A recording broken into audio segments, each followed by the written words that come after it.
Okay, good morning, everyone. I see we have a few people coming in, so thank you for joining us. My name is Joe Wallowitz, and I'm the CEO of NeuPath Health, which is Canada's largest network of chronic pain treatment facilities.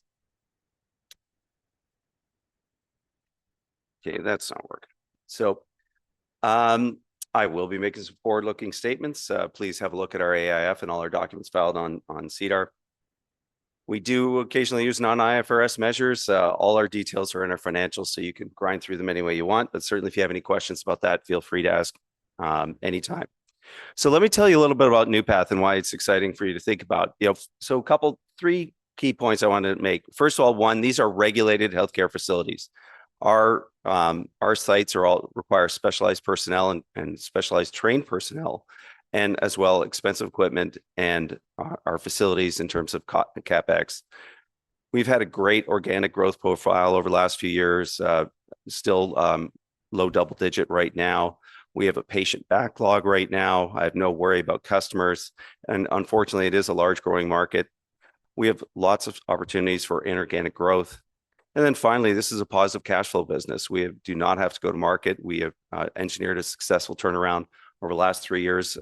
We've really turned this business around, both fixing the balance sheet, growing the cash flows, and excited to talk to you about that, which really allows us to invest in inorganic growth opportunities. And so I think that's what I'm spending a lot of my time on right now. So I'll give you a few key stats about the business. About 200,000 patient visits per year. We have 154 healthcare professionals, including 100 MDs, physicians on our roster. Over 15,000 physicians rely on us every day, send their patients for care. So just to be clear, these are specialized facilities, so you don't just walk in off the street. Your GP refers you into our facilities. Very low staff turnover rates. Everyone talks about shortage of healthcare staff. We're pretty excited that people seem to like working with us, and we're very pleased to keep working on that and make it better and better. High Google ratings.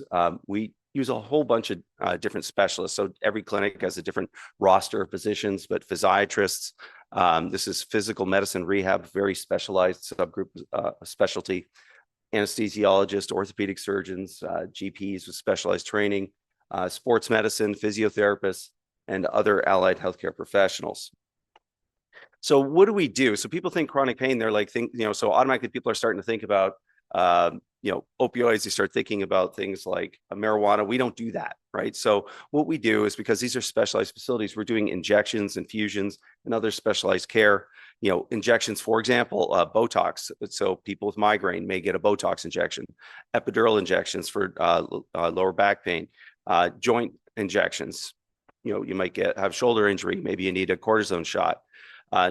Nerve blocks, prolotherapy, PRP. A lot of athletes you'll see get an injury, sports injury, they'll go for PRP injections to help with the recovery. Viscosupplementation, people get HA injections for their knee, for knee pain. So a lot of different kinds of ways in which we can treat you. Infusions. I talk about ketamine and lidocaine. Ketamine, you go, wait a second, isn't that psychiatry? Well, for chronic pain, we actually use a lower dose. So it's actually very different from what a psychiatrist would do for, say, a field trip type therapy. Lidocaine is for systemic pain. And then, we do have affiliation with physical therapy for physiotherapists. Radiofrequency ablation, very highly specialized procedure for chronic lower back pain that we do in a number of our sites. And then some of our docs, even on the side, will do acupuncture. They're trained and they do that for patients. These are pretty rare, but we kind of call that as sort of in our facilities, but or provided for our patients. CBT, that's what we call cognitive behavioral therapy. So we do some what we call empowered relief, which a lot of people with chronic pain can find some of that mindfulness training that you may have heard in other areas. And then, of course, other procedures that can help people along their journey. So as I did say, we're Canada's largest, but we are still only in Ontario and Alberta. I'm in Ontario, pretty well covered. We cover about 2/3 of the market, from Ottawa to Windsor and everywhere in between. In Alberta, we made an acquisition in 2021 and entered the Edmonton market. We expanded to Red Deer on the back of that. And so you can see we cover pretty well those two provinces. We operate, just for your information, we operate under 3 brands. Doctors refer to clinics, not to the brand, so there's no real high incentive for us to rebrand a clinic after we acquire it. We don't want doctors to forget about you or get confused about what's going on, and patients as well. So really what's happened over the last few years since I took over about 3 years ago, I took over in second half of 22. We've really grown the revenues. It's up almost 40% from the first half of 2022 with an 11% compounded annual growth rate. So that's been all organic. Every site that I have, that's all been our existing network.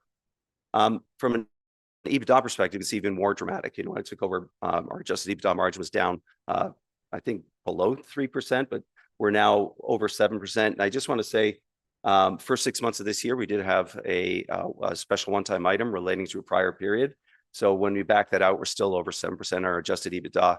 We still think this is an 8 to 10% business, and we'll get there in very near term. But this is really all on the back of operational improvements. So what's happening below the hood? Well, aside from all the basic things like better use of supplies, physician time, nursing time, we've really been focused on our footprint. When I took over, we had one of our businesses was $500 a square foot, and one was $1,700 a square foot. And so that wasn't it's not a McKinsey level analysis. You just realized we had a lot of empty space. And so as we renewed all our space in 24, 25, we did a lot of site redevelopment. And so when I took over, we gave back, we started off with 93,000 square feet. We're now at about 68,000 square feet. So you're seeing that in our capacity utilization, in our margins, everything, cash flows are all happening because we've taken down that. Now, where we are now today, we had our last big, return to the landlords sort of July of this year. So you'll start seeing that Q3, Q4. And then we're kind of done. Now some of our sites are actually growing. We're expanding Windsor, we're expanding Brampton, shrinking Scarborough. So we're really in a good place right now on the basic footprint and the core business. And I think as we continue to improve that, we'll start being able to add on that inorganic layer. But I think the biggest thing, and I that management, the board, and I myself, we've done over the last year is just really fix this messed up balance sheet. When I took over, we were cash flow negative. We had net debt of $5.5 million. And we're cash flow positive, 2.7 million net debt. As you can see, I said first 6 months of this year, adjusted EBITDA 3.8 million. We don't have a debt problem. We're in really good shape right now. So the business cash positive, very little debt. And what we can do now is reinvest in our sites. Now, I just want to say that all that we did there, you can see we put 3 new fluoroscopy sites in 2024, did big facilities refresh in 25. This is not this is sustaining CapEx, but once every 10 years. Some of that's been growth. So you see 900,000 in CapEx last year. That was a big chunk of that was growth CapEx in terms of new fluoroscopy for sites. I won't go into great detail about what a fluoroscopy machine is, but basically fluoroscopy is real-time X-ray. So you go in for an X-ray, doctor takes a picture to see if you have a broken bone. We use X-ray to make sure when a doctor sticks a needle in your spine that he knows where it is. It's a little bit different. And so when we put in fluoroscopy suites, it's really to provide specialized procedures around the spine. Because of all the things that we've done on our balance sheet, fixing and our operational improvements, we've been able to work with the National Bank to get a great credit facility. And so we now have $6.5 million of term loan. We have $4 million revolving credit, undrawn, $3 million in acquisition line. We haven't used it yet. And then, as I mentioned, cash on hand at June 30th, the 3.8 million. So we have a lot of ability to do those inorganic tuck-in acquisitions with our existing facility and with our existing cash flows.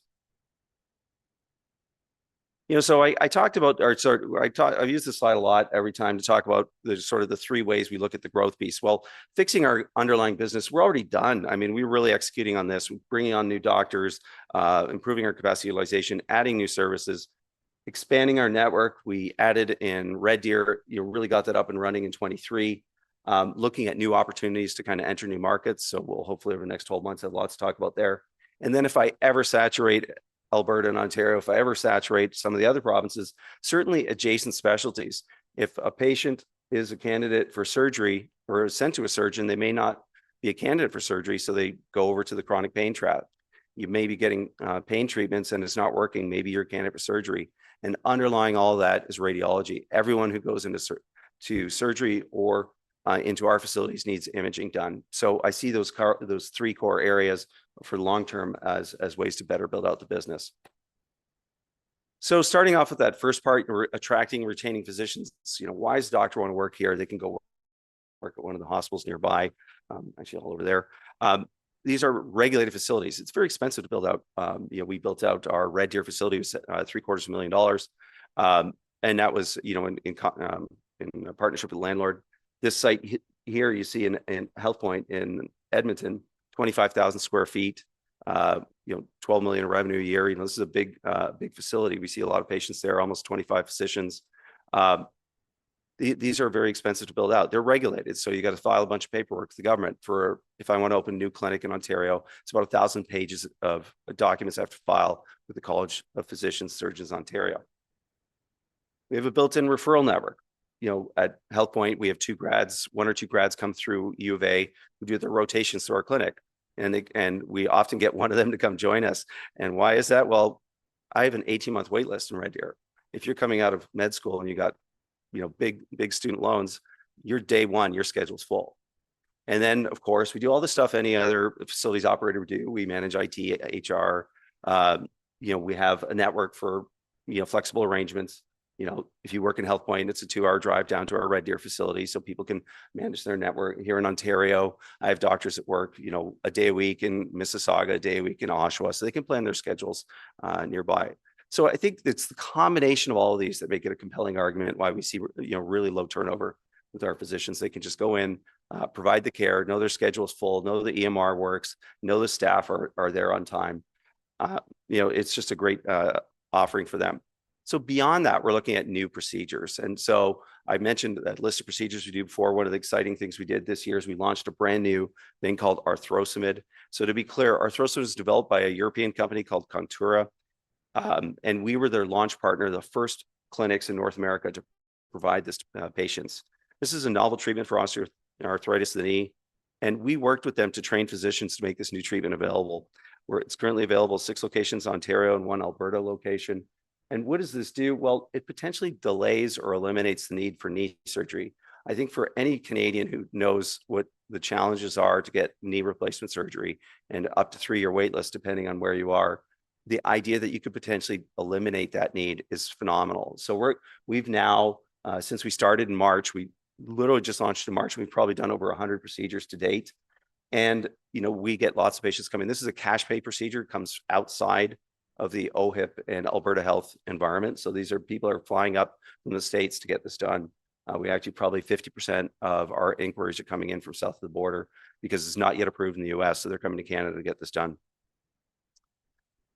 Inorganic growth. So I mentioned it earlier. Look, cash flows, plus our acquisition line are going to allow us to do some of these tuck-in acquisitions. We're looking at a ton of stuff right now. But the way we think about it, kind of better facilities in core markets. Is there someone with some specialized capacity in the Toronto area? I'm already in Toronto, but if they have specialized capacity, I'm interested. New markets, Calgary.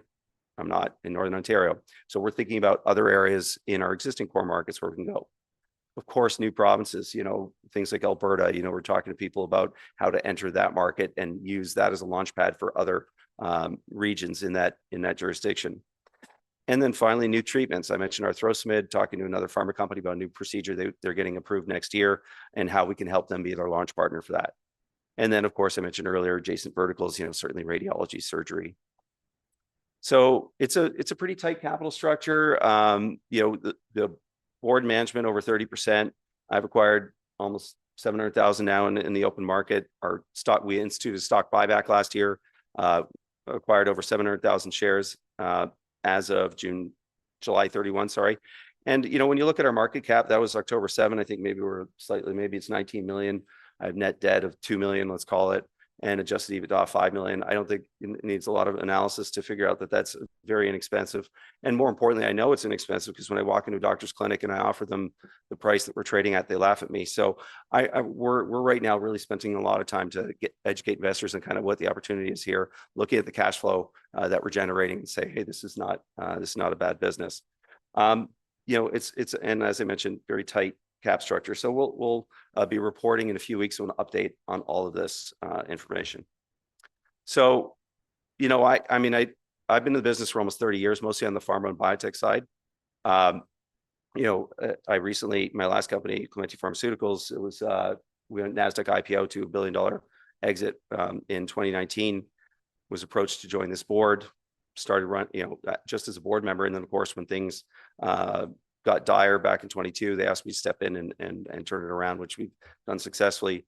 Jeff, our CFO, doing a tremendous job as our controller. We promoted him to CFO first on an interim basis, and then just loved what he's doing. So bumped him up to CFO. And we recently, in May of last year, added Stephen Lemieux as president. Stephen Lemieux actually was our CFO at RTO. And the reason we brought him in was because our biggest acquisition to date in Edmonton, he was intensely involved with that. And as you know, the messaging to people is that Stephen's coming in to help me on the operations side, get that 8 to 10 margin up to 10 to 12, and as well to help me grow outside of our core market. So we're super excited to have Stephen on board. So when you look out for the next 12 months, we're going to organically, it's high single, low double. I'm very comfortable with what our outlook looks like. I'm not chasing customers. I'm chasing, doctors, adding hours, adding new physicians in our sites. Our margin is going to continue to improve. If you look at last year, look at the year before, look at where we're for 6 months this year, we're continuing to improve, and I expect that to continue through the balance of the year as we report over the next 2 quarters.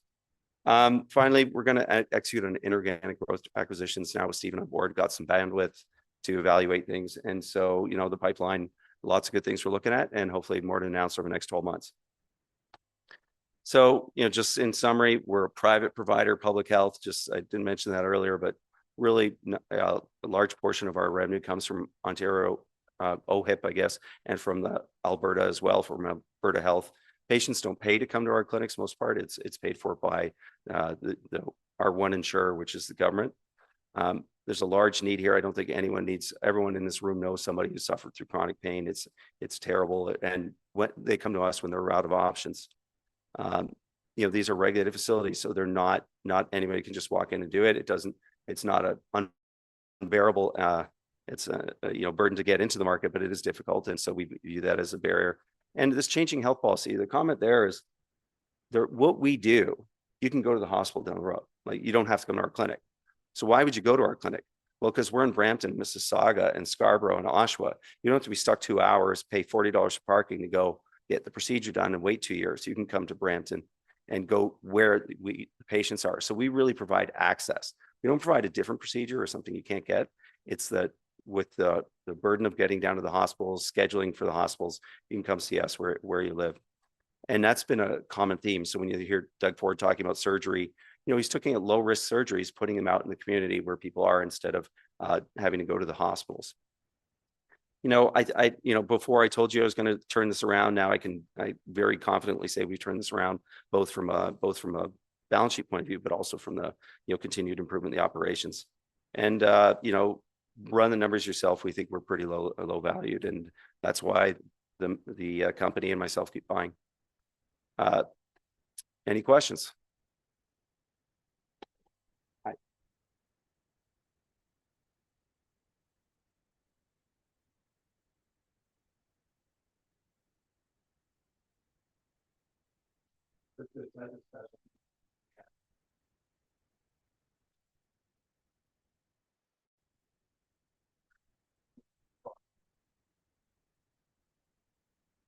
Apologies, I walked away from the mic for those of you online. So the question was about what kind of multiples we're seeing in the market. For things that are more specialized, or if I'm entering a new market, say I go to BC and I'm getting a very specialized clinic, I might pay a little more than that. So that 4 to 6 times might be 5 to 7. If I'm looking at something, if there's a guy let's say in Scarborough, and he's got a clinic that's right across the street from mine, doing the same thing that we're doing, it's really just a facilities play. That would be a more lower end of that. So it really depends what we're looking at. I would pay more to go enter a new market, or for more highly specialized facility or a larger chain.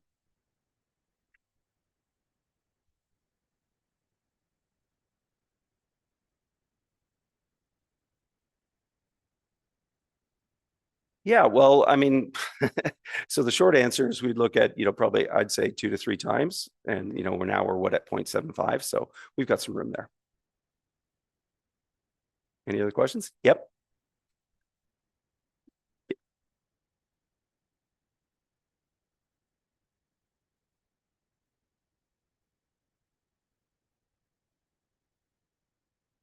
So sort of a multi-part question, but let me talk about the international medical doctors. So we do have international medical doctors in our network, either ones that have gone through the process of becoming licensed in Canada. I know I was talking to one of my docs on the weekend. He used to practice in Newfoundland and is now practicing here.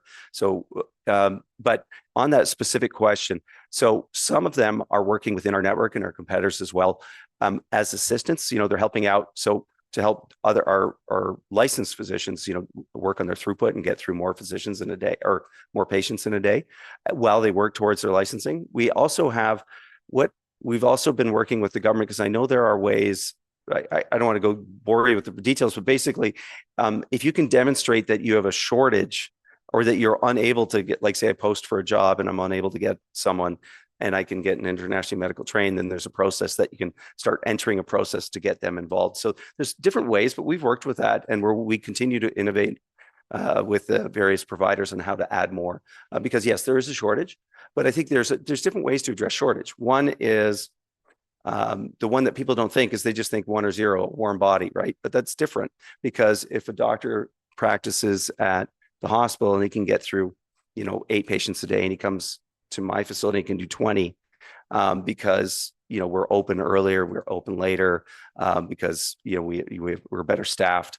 Then it just helps with the throughput and scheduling piece. So I think that's where the private providers like ourselves are able to kind of really work on efficiency and get, so we add time by adding time to their day. And we've even added AI scribe to some of our doctors. We pay for it. We provide it to them for free because if I can give them a half hour at the end of the day or an hour of less paperwork, as you know, that's a big problem as well. So if you can take the paperwork out from a doctor, you get more doctors, right? So there's a few pieces to this that we're working on, and we're we don't talk about it much, but yeah, no, that's been helpful. Yep.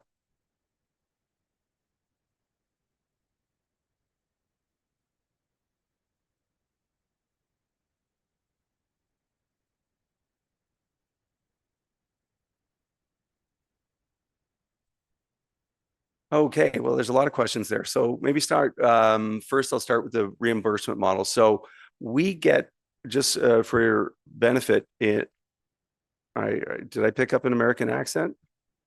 Yeah, so we have one insurance provider, right? So what we have is when we get a patient, when I submit for billing, I get 100% collection every 30 days. So if you were aware of the US market, it's very different. You're getting your 50% commission collection every 6 months. So we get 100% collection every 30 days. So from a working capital point of view, it's very easy. We submit our billing, it gets paid every 30 days. So from a efficiency that's one piece that's a little bit different. So the procedure makes it really, really mixed depending on which clinic you're talking about and which region you're talking about. So I don't have a list of procedure codes on my head, and I'd have to rerun that honestly to kind of say we do G221 at 14%. There's a big list, and we don't usually go through that anyway in public, but we do a wide range of procedures. You saw an earlier slide where I talked about all the variety of injections, infusions, and procedures we do. So what was the third part you had? Oh yeah, getting people into.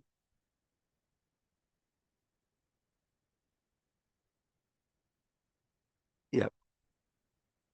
So yeah, on that piece there. So yes, we know cost acquisition, maybe $500 to $700 to acquire a patient. I have 1 minute left. So that'll be the last question, I guess. So about $500 to $700 to acquire a patient. The margin per procedure, that's a good question because everyone is different. And so I'm going to be honest, we don't push practice medicine onto our doctors. This is a little bit different. We look at it a little more. What does the average look like? I know I've got doctors that are unprofitable. I'll be flat out with you. And I know that I have doctors that are very profitable, and we manage to the margin, to the middle on that. I'm not going to take, in the Canadian environment, I do not want to tell a doctor how much he has to bill per day and what procedures he's supposed to do. Any other questions?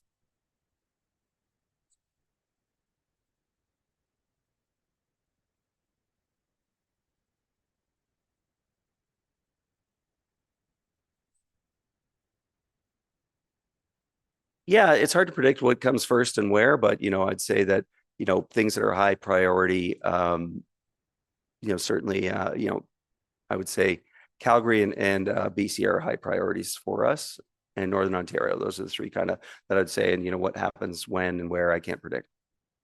Okay, I think we're done. Thank you, everyone.